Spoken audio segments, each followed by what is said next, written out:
มาพบกับตุ้ยอีกแล้วเนาะกับการเทรดและการบริหารต้นทุนการบริหารความเสี่ยงเนาะว่าเราจะเทรดและบริหารความเสี่ยงแบบใดก็คือเนาะการเทรดนี่ถามว่าเทคนิคนี่สำคัญบ่สำคัญแต่การที่เราจะเทรดให้มีกำไรนี่ก็คือแผนการและระเบียบวินัยเรามีแผนการก่อนการเข้าเทรดชัดเจนแล้วบ่เนาะ บ่ว่าจะในเรื่องของการบริหารความเสี่ยงเราจะเฮ็ดจั่งใดให้พอร์ตของเรานี่น่ะที่เอาเข้ามาเทรดลดพรความเสี่ยงและเพิ่มโอกาสในการทำกำไรจากตลาดได้หลายขึ้นเราจะโฟกัสแต่เทคนิคอย่างเดียวนี่ตุ้ยว่ามันยังบ่พอต้องมาโฟกัสที่แผนการและกระบวนการไปนำฉะนั้นเนาะสิ่งที่ตุ้ยพยายามสื่อพยายามเฮ็ดคลิปแนะนำทุกคนไป มีงบเท่านั้นบริหารแบบนี้มีงบเท่านี้บริหารแบบนั้นให้ทุกคนนั่นได้ลองเอาไปปรับใช้ได้ลองเอาไปทดลองเทรดด้วยตัวเองให้ทุกคนเข้าใจถึงวิธีการบริหารต้นทุนที่มันสามารถทำกำไรจากตลาดได้ถึงแม้ว่ามันจะได้น้อยแต่เราเก็บในระยะยาวแน่นอนในการเทรดเราต้องเบิ่งกันที่ระยะยาวแม่นเบิ่งกันมื้อนี้มื้ออื่นหรือภายในอาทิตย์นี้บ่เบิ่งกันระยะยาวว่าในระยะเวลาที่เราอยู่ในการเทรดนี้เรากำไรหรือขาดทุนนี่คือเป้าหมายนะแม้ว่ามื้อนี้เรากำไรหรือว่าอาทิตย์นี้เบิดทั้งอาทิตย์เราได้กำไรแต่อาทิตย์ต่อไปในเดือนนี้3อาทิตย์ข้างหน้าเราขาดทุนแบบนี้บ่เอาอาฉะนั้นเนาะเราต้องเบิ่งในระยะยาวว่าเราสามารถเก็งกำไรกลับมาได้หรือบ่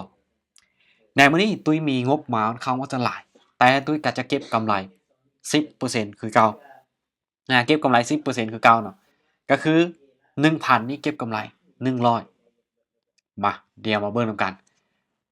ซึ่งแน่นอนก่อนที่ตุ้ยจะเทรดหรือเข้าออเดอร์สิ่งที่ตุ้ยจะเบิ่งอันดับแรกรูปแบบของตลาดและพฤติกรรมของตลาดตุ้ยจะเบิ่งก่อนอาคือในจุดนี้เนาะตุ้ยจะตีกรอบราคาไว้ก่อนจะตีให้รู้เนาะว่า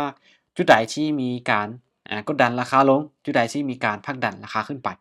ตุ้ยจะตีให้รู้ให้รู้ไว้ก่อนเพราะเวลาที่เราเทรดไปเขาจึงบ่ได้กลับมาเบิ่งตลาดคืนเนาะจึงบ่ได้กลับมาเบิ่งตลาดคืนเขาเพียงแต่ว่าเบิ่งเส้นที่เราตีไว้เขาก็รู้แล้วสำหรับงบ 1,000 เนาะการบริหารเงินของตุ้ยเนี่ยโดยการเก็บกำไร100 USDT เนี่ยหรือว่า10%ของต้นทุนตุ้ยจะบริหารให้ได้อยู่5ไม้บ่พลาดเกิน5ไม้ทำกำไรจากการเทรดได้บ่พลาดเกิน5ไม้ทำกำไรจากการเทรดได้ซึ่งตุ้ยจะไปอ่าไม้แรกเนาะไม้แรกตุ้ยจะไปอยู่ที่25เหรียญจะไปอยู่ที่25เหรียญหรือจะไปอยู่ราวๆ2% 2.5% 2.5% ของต้นทุนบอก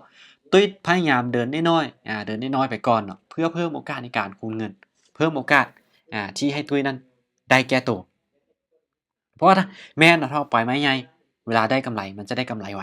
แต่ทุกคนต้องคิดเพื่อพร้อมเนาะเวลาที่มันพลาดเขายังมีโอกาสให้เราได้แก้ตัวบ่มีประสบการณ์การเทรดมาโดนส่ำใดก็ตามมีโอกาสที่จะพลาดได้คือกันฉะนั้นเนาะในตลาดนี้บ่มีอิหยังที่แน่นอนเราต้องคิดเผื่อไว้เราต้องคิดเผื่อไว้พร้อมบ่อยากให้มั่นใจในตัวเองหลายเกินไปคิดเผื่อไว้วางแผนเผื่อไว้จะเป็นการดีอาโอเคตุ้ยจะเทรดตามอินดิเคเตอร์และก็ตามกรอบราคาที่ตุ้ยวางไว้เดี๋ยวมาเบิ่งนำกันเดี๋ยวมาเบิ่งนำกันโอเคไม้นี้ขายอยากช้าหน่อยหนึ่งเนาะแต่ก็บ่หยังถือว่าในการที่เรากดออร์เดอร์ช้านี่ก็ถือว่ามีผลดีอย่างหนึ่งเราจะสังเกตในตลาดในช่วงสุดท้ายที่มันมีการเคลื่อนที่เนี่ยได้ชัดเจนคือในออร์เดอร์นี้เนาะเป็นหยังจึงว่าเลือกที่ฟังขายซึ่งในตัวนี้เนาะมันมีการทิ่มไส้ที่ว่าเป็นแท่งเทียนน้อยแบบนี้เนาะข้อยคิดว่ามันจะลงมาเก็บไซซ์ของมันเก็บไซซ์ของมันก็เลยว่าตามขายลงมาโอเคถือว่าคิดว่าจะลงมาบ่ได้เนาะแต่มันก็ลงมาได้นี่ล่ะคือความบ่แน่นอนในตลาด เป็นการที่เรานั้นคาดเดาบ่ได้เป็นการที่เรานั้นคาดเดาบ่ได้แต่ทุกครั้งที่ออกออร์เดอร์ไปออกออร์เดอร์ไปตามที่ประสบการณ์ที่เราเทรดมาในบางจุดบางจังหวะโอเคอะออร์เดอร์นี้ของเนาะคือแฮ่งซื้อดันล้านไปหลายก็ตามแต่ตุ้ยไปที่ฝั่งขายตุ้ยไปที่ฝั่งขายด้เดี๋ยวมาเบิ่งเนาะว่าเป็นหยังจึงไปที่ฝั่งขายทุกคนมาเบิ่งในเส้นสีขาวตัวที่ค่อยได้ตีไว้ในจุดนี้เขาเนาะได้ตีไว้ในจุดนี้คือเป็นจุดนี้เป็นจุดที่มีแฮงขายนั้นดันราคาลงมาถึงแม้ตัวนี้เนาะมันกลายขึ้นไปแต่ว่ากลายขึ้นไปน้อยเดียวกลายขึ้นไปน้อยเดียวแล้วก็เป็นแท่งเทียนตัวนี้เป็นแท่งเทียนที่มันยาวเกินไปยาวผิดปกติกว่าที่ผ่านมาฉะนั้นแฮงซื้อของมันที่ขึ้นไปหลายขนาดนี้มีโอกาสที่มันจะพักตัวมีโอกาสที่มันจะพักตัวแต่ว่าโอ้2ออร์เดอร์ในจุดนี้เขาเนาะสวิงในช่วงสุดท้ายออร์เดอร์แรกสวิงได้ออร์เดอร์ที่2สวิงเสียนี่ล่ะคือความผันผวนของตลาดในโซนนี้ในช่วงนี้ถือว่าเป็นช่วงที่มันอันตรายเป็นช่วงที่มันอันตรายแล้วเฮาเฮ็ดจังได๋ผ่านช่วงที่มันอันตรายแล้วเฮาผ่านออร์เดอร์แรกเฮาอาจจะดีใจที่กราฟมันดีดมันสวิงมาในทิศทางที่เฮานั้นไปแต่ในออร์เดอร์ที่2นี่มันไปตรงข้ามกับทิศทางของเฮาฉะนั้นเราเริ่มเห็นแล้วว่ากราฟมันมีการสวิงมันผันผวนหลายเกินไปเขาก็บ่ฟ้าวออกเด้อเทื่อสังเกตเบิ่งตลาดไปก่อนสังเกตตลาดเบิ่งไปก่อนจนเราเริ่มจะเห็นว่าตลาดมันเริ่มนิ่งแล้วเริ่มกลับเข้ามาสู่สภาวะปกติเราจึงค่อยเทรดนะนี่เป็นวิธีการและหลักการในการเทรดของตุ้ยจะพยายามใจเย็นที่สุดเนาะช่วงใดที่เห็นว่ามันเข้าแล้วมันบ่โอเคมันบ่ตอบโจทย์ตุ้ยก็ผ่านอานี่เขาเนาะเราพยายามใจเย็นพยายามเบิ่งตลาดสังเกตเบิ่งพฤติกรรมของตลาดในการเทรดในการออร์เดอร์มาปรับเงินโอเคออร์เดอร์จะไปที่45ตามซื้อขึ้นไปตามซื้อขึ้นไปพ่อเนาะซึ่งในออร์เดอร์นี้นะครับเป็นหยังตุ้ยจึงว่าตามซื้อขึ้นไปก็คือ1ตุ้ยเบิ่งตามรูปแบบของตลาดรูปแบบของตลาดนี่มันเป็นแบบใดกราฟมันลิ้นแท่งคู่มา2อา2คู่ฉะนั้นน่ะมาเบิ่งกันในคู่ที่3เป็นการที่มันจะกลับขึ้นไปลิ้นแท่งคู่อีกได้หรือบ่โอ้ถือว่ากราฟนี้มันอยู่ในช่วงที่บ่เป็นตาเทรดเปลี่ยนกราฟในกราฟของ TRX ในกราฟของ XRP เพื่อจะเปลี่ยนเลยในเมื่อมันอยู่ในช่วงที่มันบ่ตอบโจทย์มันบ่โอเคเราก็มีสิทธิ์ที่จะเปลี่ยนได้อาเดี๋ยวไปเบิ่งกราฟใหม่เดี๋ยวไปเบิ่งหลายๆกราฟเนาะว่าตัวใดแน่ที่มันตอบโจทย์มันโอเคตุ้ยจะเทรดในกราฟตัวนั้นโอเคซุยมีแล้วเดี๋ยวเบิ่ง BNB โอเคมามาในกราฟของ BNB มาในกราฟของ BNB ซึ่งแน่นอน BNB ก่อนที่ตุ้ยจะเข้าเทรดตุ้ยก็จะเบิ่งคือเก่าอาเบิ่งจุดที่มันมีการผลักดันราคาจุดที่มันมีการผลักดันราคาอะซึ่งมื้อนี้เนาะเป็นตลาดวันเสาร์เด้อมันจะลิ้นตามกรอบนี้เป็นส่วนหลายมันจะลิ้นตามกรอบนี้เป็นส่วนหลายโอเคมาเดี๋ยวออร์เดอร์ต่อไปในกราฟของ BNB อาโอเคมาไปแล้วเนาะอ่าไป25พลาดไป45พลาดออร์เดอร์นี้จะไปที่95จะไปที่95มาซึ่งถ้าว่ากราฟอ๋อโอเคดันราคาขึ้นไปแล้วดันราคาขึ้นไปโอเคมันหลุดในจุดนี้ขึ้นไปตามไปที่ฝั่งซื้อตามไปที่ฝั่งซื้อก่อนออกไปที่95 USDT ในกราฟของ BNB ณตอนนี้ก็ถือว่าถามว่ามันสวิงคือกราฟของ XRP บ่มันก็บ่ได้สวิงมันก็บ่ได้สวิงเขาเนาะค่อนข้างว่าจะนิ่งเท่าที่สังเกตเบิ่งที่ผ่านมาฉะนั้นมา เดี๋ยวมาเบิ่งนำกันว่าจะเก่งกำไรได้หรือบ่เขาเข้ามาเปลี่ยนมาในกราฟของ BNB อบอย่าว่าได้เว้าบ่สวิงพ่อเนาะปาดถือว่าคิดว่ามันจะขึ้นบ่ได้พ่อเนาะนี่แหละคือความสวิงความผันผวนความเป็นตาย่านของ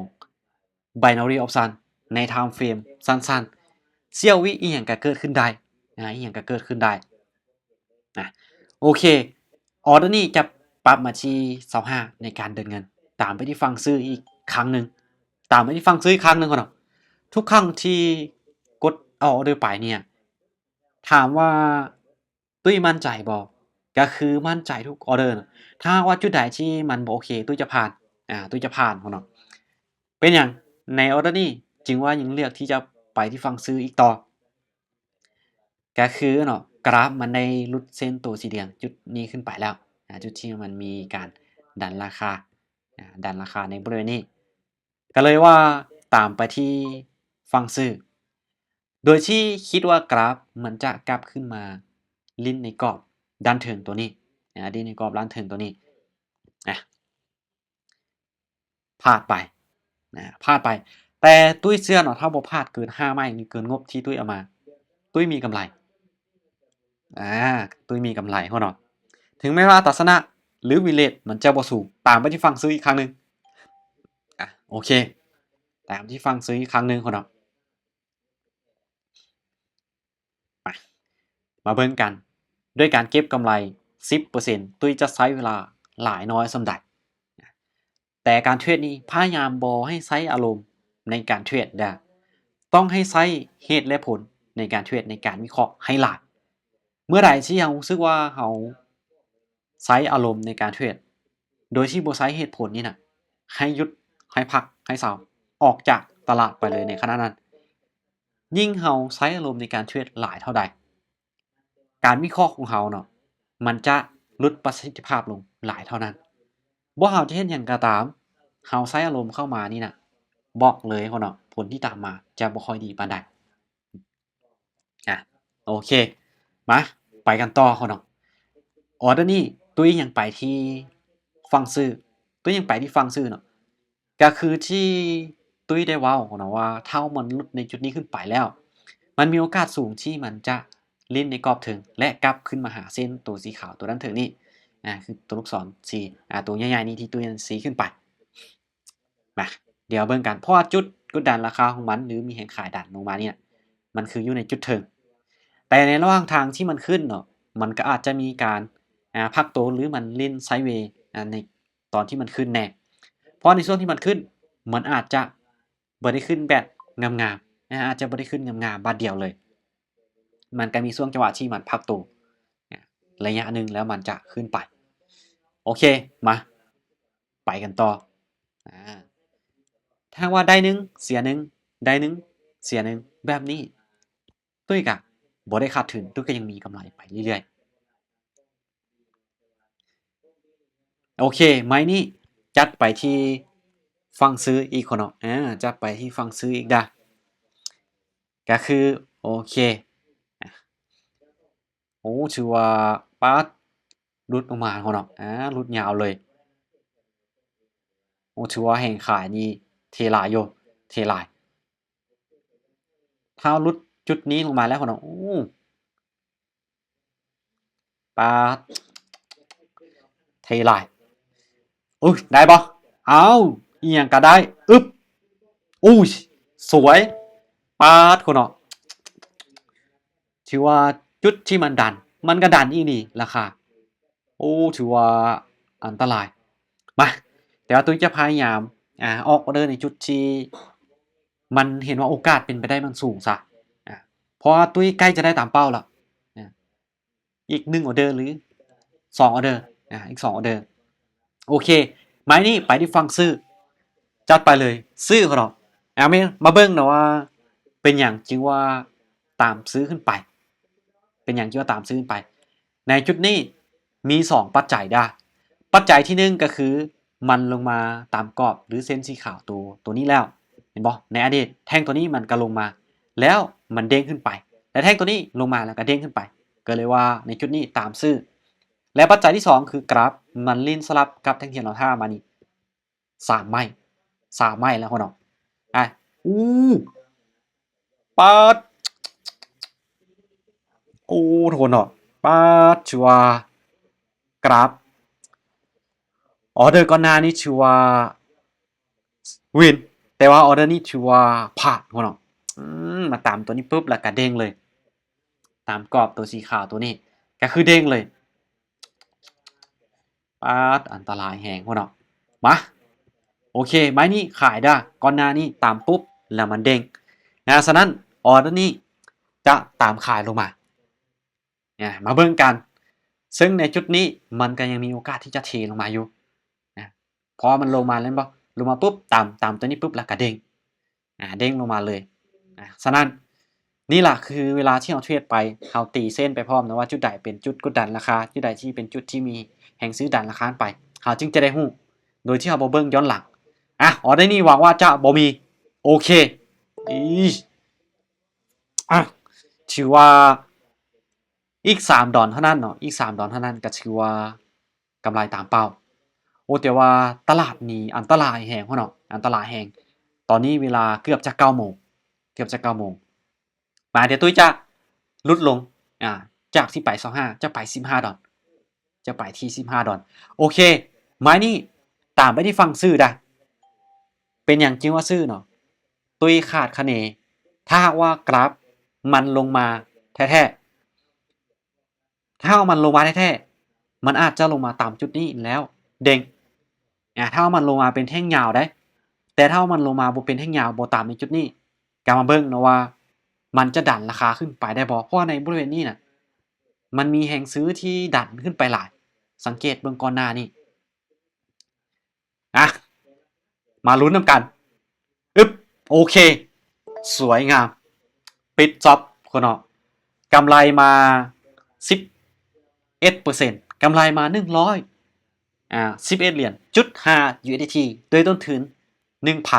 1,000 แต่ก็ถือว่าบางจุดเนาะถือว่ายอมรับว่ากราฟมันสวิงอีหลีก็ถือว่าอันตรายก็ถือว่าอันตรายเนาะแต่ตุ้ยกับพยายามใจเย็นและพยายามวิเคราะห์ให้ดีจุดใดที่เบิ่งแล้วบ่มั่นใจจุดใดที่เห็นว่ามันเริ่มสวิงหลายไม้เกินไปก็เริ่มที่จะผ่านในจุดนั้นกำไรในมื้อนี้เนาะรวมๆกำไรในมื้อนี้รวมๆ235 USDT แต่ในรอบนี้กำไร100กับ11ดอลก็ชื่อว่าค่อยๆเก็บกำไรเป็นหอบไปกำไรเป็นหอบไปบ่ได้เอากำไรในหอบเดียวแต่สำคัญเนาะหลักๆเลยก็คือพยายามมีแผนและก็มีวินัยในการเทรดเห็นบ่ตุ้ยเทรดบ่ได้มีบ่ได้วินทุกไม้บ่ได้ชนะทุกออเดอร์แต่เป็นหยังคือมีกำไร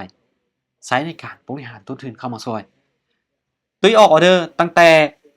20โมง44นาที